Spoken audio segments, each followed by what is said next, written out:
in. I'm Lainey. And I'm Laura Beth. And we are Steel Magnolias. Two sisters who love family, traditions, and all things Southern. We've got plenty of room at our table, so pull up a chair.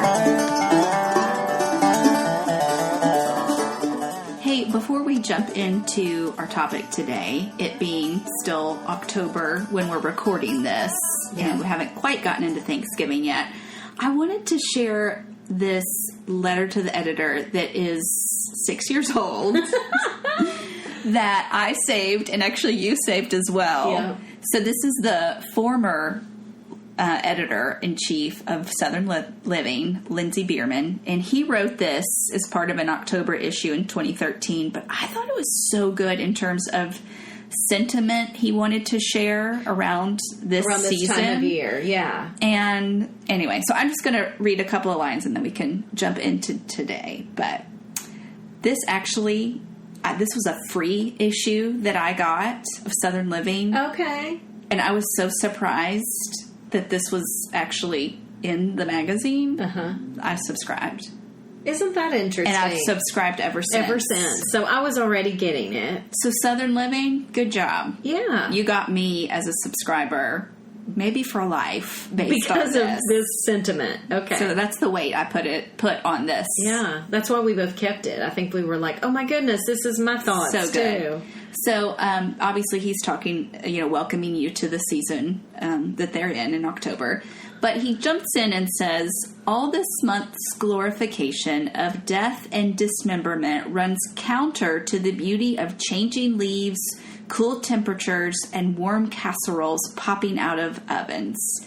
Right now across the South, there's enough angst in the world these days, and folks seem plenty on edge without editors like me having to come up with new ways to frighten their friends and neighbors. That's so true.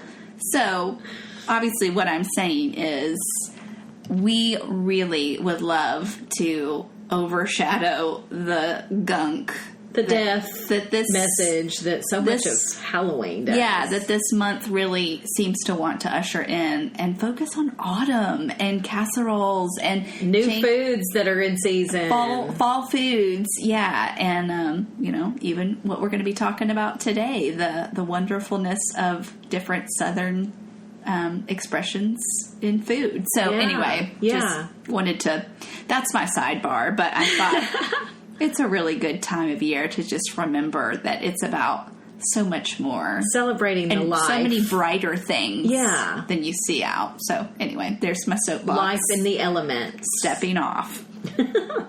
We are talking about nuts of the South today. Oh, Lord, we're not going to talk about any of them from our family, are we? No. Southern nuts. Yeah, if you just Googled nuts or Southern nuts or nuts of the South and you were looking for a people group, you are kind of in the right place, but not quite, I guess. That's funny. I hadn't even thought about it that way. Big part of Southern culture. It is. It's huge. And we are proud of some of the nuts that we have that have been growing here for years. And that's right. Still ones that you can get your hands on today, and a few that have disappeared that we want to talk about too, to revive. That's right. Well, Southern nut trees are valued for their lumber as well as their nuts. That's so true. Many nut trees make good shade trees and such, but I tell you, there's not much of a better grab snack to me than nuts. Me too. Like, they just make me feel good. Yep. They seem to curb my appetite. Like, the protein makes me feel good. So. Right. They don't have to be refrigerated, so you can it's stick them in your literally a purse. grab snack. Good thing to keep on hand. That's a good point. Or they even travel well in the car. Especially if it's something that doesn't have the shell, where you're just able to literally grab it and eat it. But that's a good... Well, I brought us a nut spread today. So, thank you. Although we're not very well represented in this sort of variety of Southern nuts. Well, see pecans and peanuts. I see those I don't know that we do any almonds or... Pistachios. Or definitely no macadamia. Oh, that's true. That was good, though. Anyway. Okay. Well, start us off. I think one of the most famous in the South is the pecan or the pecan, depending on where you live. Yes. How you say it. We're pecan girls. It's closely related to the hickory. Yes. It is native to the United States and predominantly found in the Southeast. Yeah. Like region of the Mississippi River area. Yeah. Good source of vitamins and antioxidants. And Georgia is the nation's leading producer of pecans. I saw that too. They are. In fact, I used to work for the state of Georgia, and I have a brochure about Georgia pecans that has some great recipes that I use. Do you remember that cheese ball that I make that has the pecans and the strawberry? Yeah. That's from that little brochure that came from the Georgia pecan. Lainey keeps pamphlets galore. So I read that there's over 140,000 acres planted in pecan trees in Georgia. Wow, that's impressive, isn't it? That's a lot of acreage. Harvested between October and November, so right in the time we're in. Yep. It's pecan season. That'd be a cute shirt or bumper sticker or not bumper sticker. Yeah. Pecan wood is also valued for making furniture, cabinets, flooring, just good, beautiful wood. Yeah. And then, of course, I think of the pecan pie. Heck yes. Very famous in the South is the pecan pie. And actually, I did read that the pecan pie did not become famous until after World War II. Okay. Chess pie and molasses pie were popular. Okay. And then that kind of laid the foundation for the pecan pie. Okay. We talked about that before. It's very similar texture. Yeah, in our Southern Pies episode, we mentioned the closeness of a chess and pecan. Yeah. So after World War II, that became a lot more popular. But cool. Yeah, pecans are definitely a Southern culture. Well, yeah, and in my fall foods list that we talked about a couple episodes back as well, I think every recipe I had included some sort of chopped pecans. Okay. I also love to roast pecans to put on salads. I just think they taste so good on a salad. Yep. So, good one. There you go. Love pecans. Also the black walnut. Yes.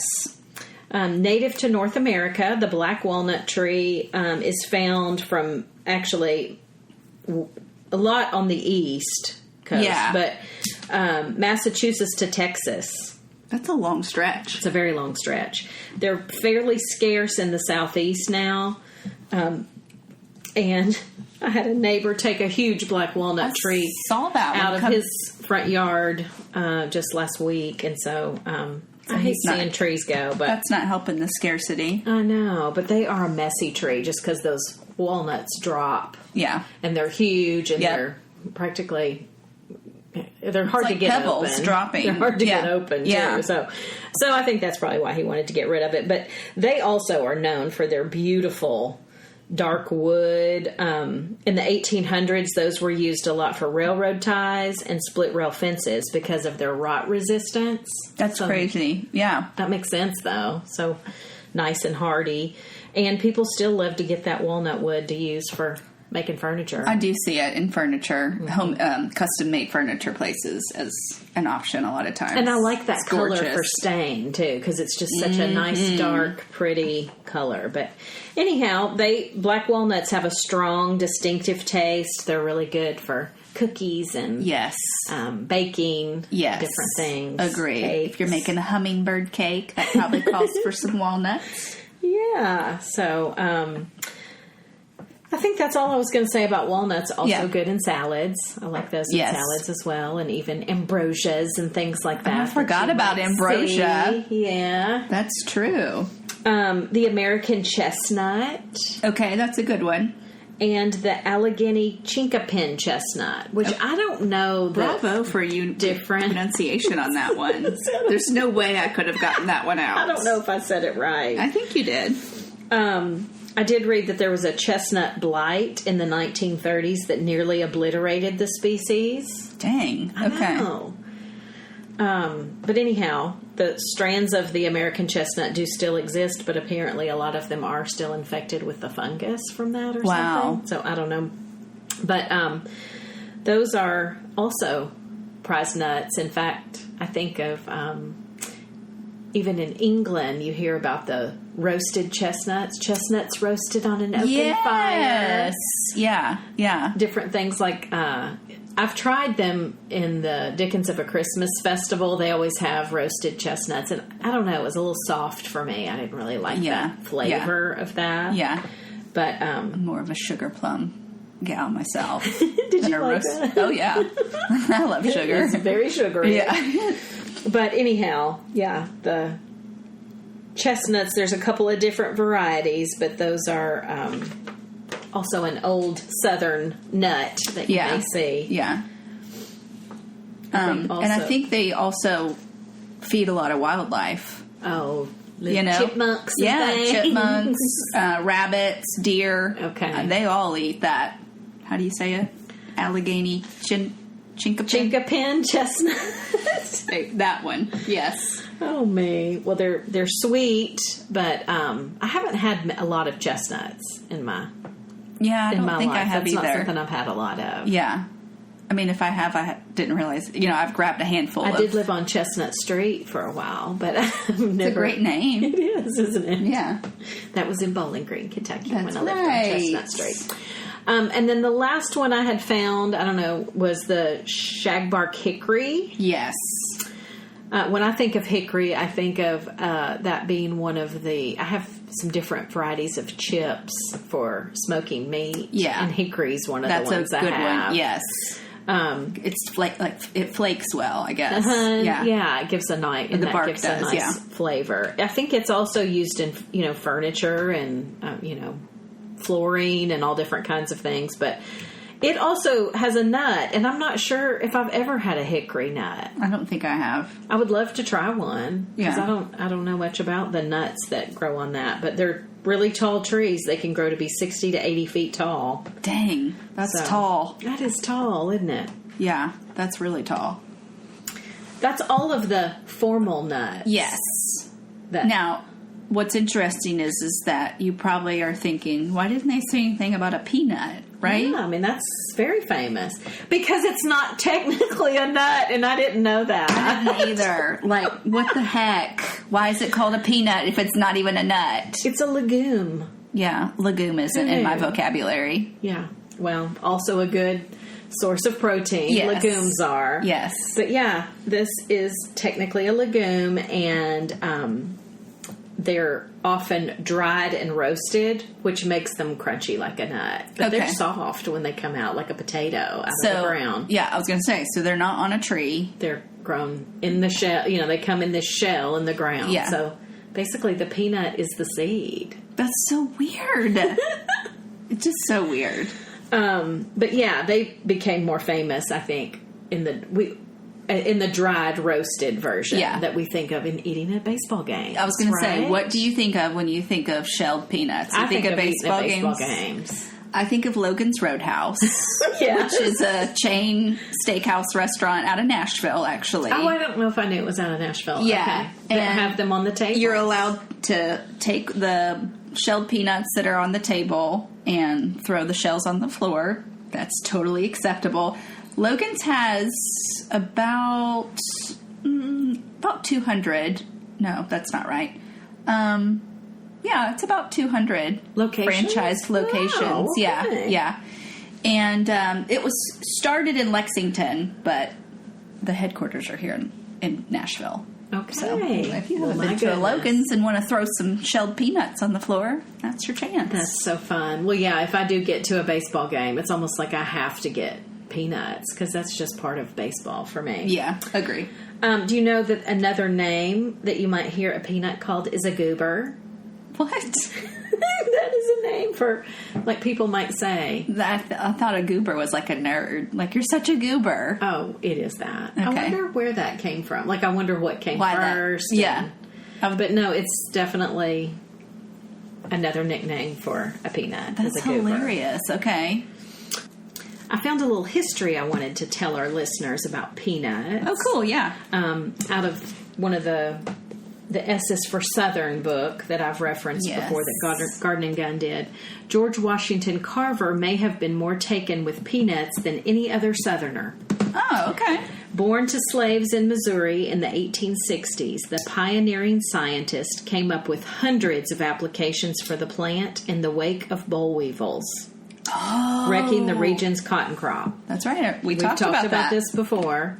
Carver invented peanut hand cleanser, peanut charcoal, peanut margarine, and peanut mock oysters.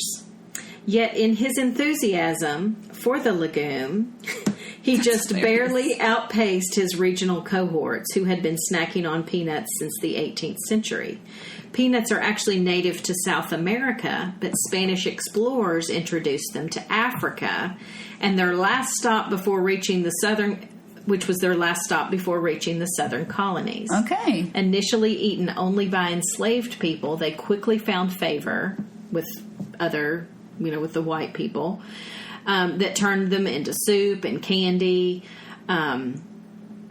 Later, Confederate soldiers sang dreamily about the end of the war when they would kiss our wives and sweethearts and gobble Goober peas. Goober peas. Goober peas How is what funny. they called it. So, by the 1920s, Peanuts' popularity was soaring in ballparks, at movie theaters, and under circus tents beyond the South, gladdening strapped cotton farmers who weren't sure what else to plant in their sandy soil.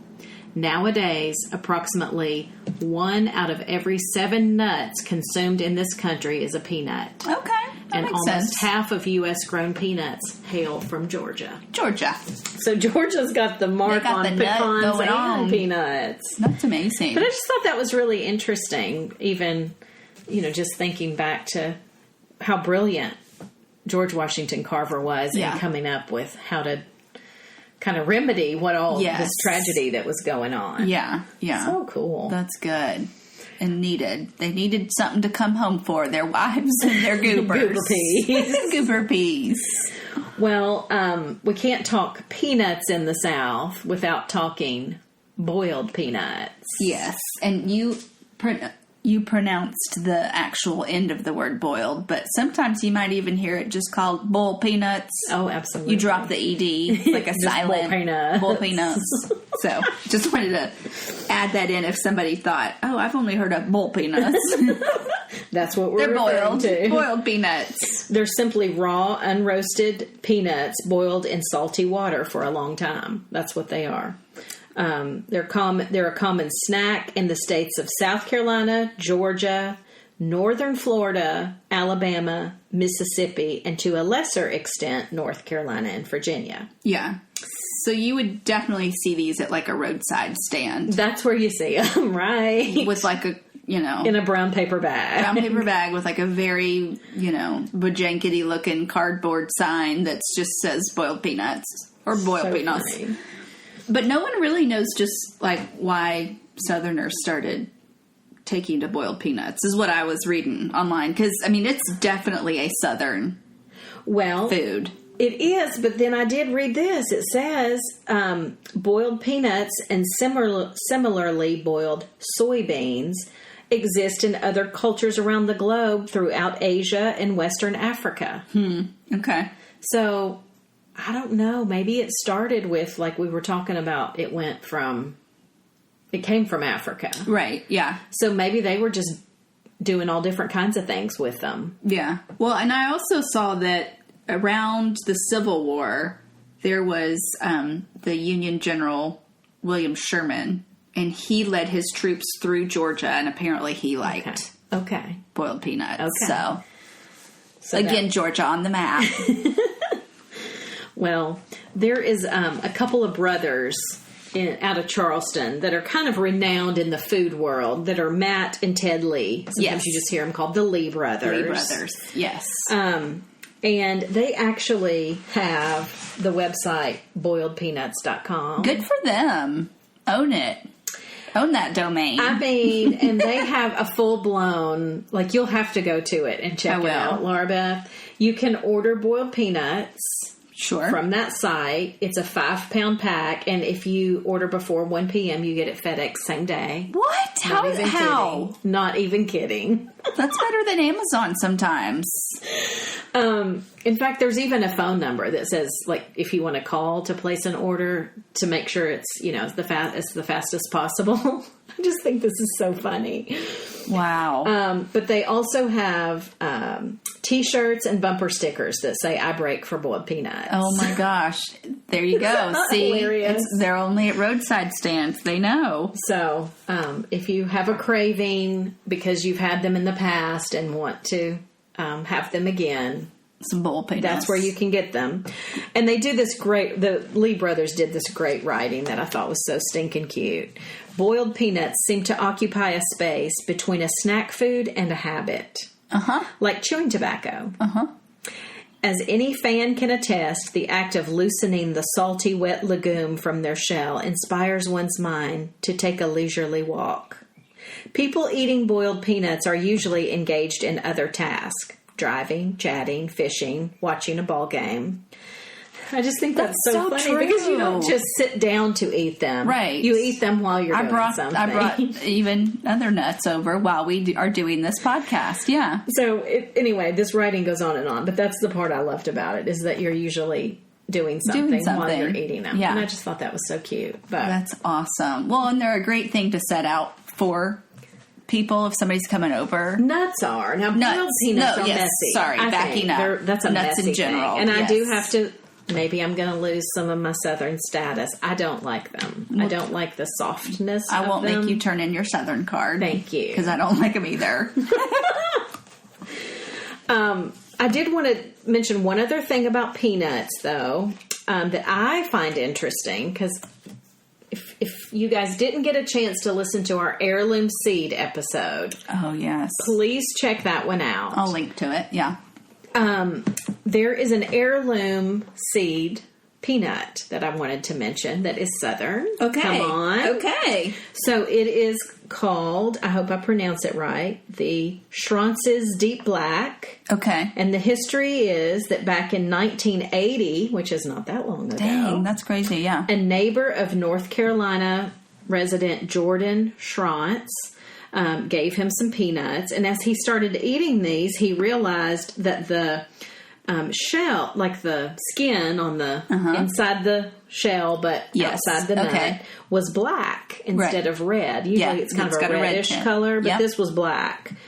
And he was just kind of fascinated by this. So he kept the peanuts. Good for him. And for many years has kept this going, this nut going. Okay. So that's why, since he's taken the effort to keep this going, it's called the Schrantz's Deep Black. Wow. But supposedly it's a very flavorful, yummy peanut, and you can get these seeds through the Southern Exposure Seed Exchange, which I mentioned on that heirloom episode. So if you want to try the Schrantz's Deep Black peanut, a little different variety, it's considered an heirloom variety. Interesting. Good There for you him. go. Good for him for observing what he was eating and actually taking the time to keep this one going. Paying attention. I saw our library over here is doing heirloom seeds now, so I knew that would be of interest to you. Thank you. I'm gonna have to in the spring you can check that out going too. on some heirloom things. Yeah. Well, that's all I had really to say about nuts. Well, of the that variety. I can talk about other Southern nuts. We do know some nuts of the South, but we will save those for off air. Well, my teeth are full of different varieties we've been munching on. Thanks for bringing that yummy snack. Yeah, and we would love to sort of see or hear about ones that you guys enjoy, or if you've got like a great recipe too of something that is seasonal that you love to use one of these varieties in. Pecan probably being one that's very accessible. We'd love to hear that. This was probably good timing to talk about, not only because it is nut season, but we're going to be getting into the holidays when people are looking for, what do I make that's regional and seasonal and yummy. There's lots you can do with peanuts and walnuts. And we didn't say much about nuts are almost kind of like not a luxury item to have on hand, but they're a more expensive snack food. Absolutely. So I think that's also another reason, both the fact that, they're being harvested right now, but I think people are starting to put out some of their finest, like what they've got, using what they have. Maybe spending a little more at the grocery during the holidays. I certainly do. I do too, yeah. So I think that's another reason why you see them out at parties. And I would even add too, nuts are so great in the sense of if people don't eat meat, it's still a great source of protein. Good point. Yeah. So having that at an event is a great go-to protein source. Different option for somebody that's good point, Lainey. Well, All right. Well, that's going to do it for this episode of the Steel Magnolias podcast. We are quickly moving into Thanksgiving season, and we've got some fun things to help you guys prepare for hosting and holidays and enjoying the season. Yeah. So hopefully you will hang with us and continue to share this podcast with your friends. Yes, let them know. If you're enjoying it, they probably would too. Exactly. All right, y'all have a good week. We'll see you here next time. Bye.